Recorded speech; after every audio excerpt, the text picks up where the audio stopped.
purpose of the schematic diagram on participant guide page 6 is to share with managers kind of the hierarchy of some of those scores that they're going to be viewing.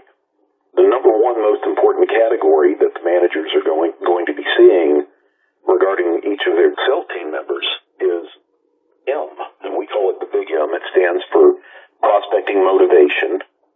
And prospecting motivation, another way to explain that is it represents someone's want to.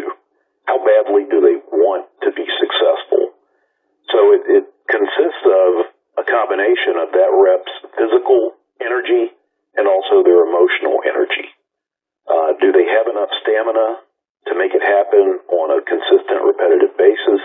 And then that's physical energy. The emotional energy is, do they actually have a good sense about working for Verizon where they have a healthy achievement drive that's going to help propel them to being successful on a repetitive basis? So that's all motivation, and that's the number one most important category that you're going to see. Now, closely behind that, as far as importance, is the big G over on the right-hand side of page 6. So the big G, that represents prospecting goal level. So prospecting goal level, another way to say that is that is a representation of a rep's need to.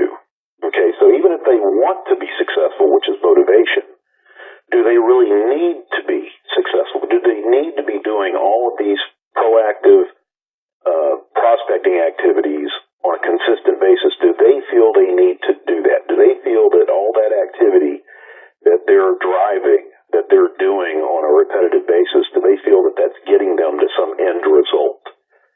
So normally there are three factors that go with a really good goal level, is that your reps will have very specific targets that they're trying to achieve when it comes to prospecting and sales. Also, they're going to have what they consider to be workable strategies that will take them closer to reaching those targets. And then the third thing, of course, is pursuit, which means they're actually going to start taking action on a repetitive, consistent basis to help them reach those goals that they feel are important to them and also important to Verizon. So that's motivation and goals. When you look at motivation and goals in tandem, when you look at them together, it really represents the achievement drive of one of your sales representatives.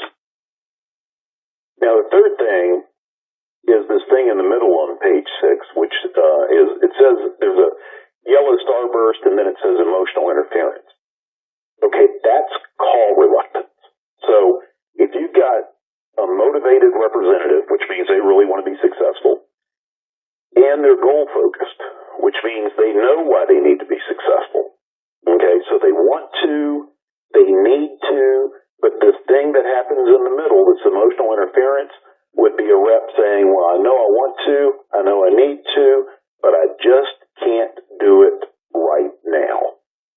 That's call reluctance. Call reluctance are these debilitating thoughts that a salesperson has that will cause them at that moment of truth, instead of reaching out and making that proactive contact that they know they need to make, in lieu of that, instead of that, what they will do is they will either make excuses, they'll hesitate, they'll procrastinate. The bottom line is they put it off at that moment of truth. They justify it by making some type of excuse in their mind why right now is not the appropriate time to reach out to that prospect. And then they do some other business-related activity that has nothing to do with revenue production. We call that busy work. In Verizon's world, that's going to be things like doing more research on the prospect. It's going to be things like making sure your Salesforce contacts are in order, that you scrubbed your database so everything's accurate. All these busy work things that reps will do in lieu of, instead of reaching out to those prospects and making those contacts. So that's call reluctance. Again, to repeat, call reluctance is when someone who really wants to be successful, they know they need to be successful, but at that moment of truth, they're saying, yeah, I know I want to, I know I need to, but I just can't do it right now. That's call reluctance. It takes on 12 different shapes, meaning there are 12 specific debilitating patterns of thought that one of your salespeople to hesitate at that moment of truth.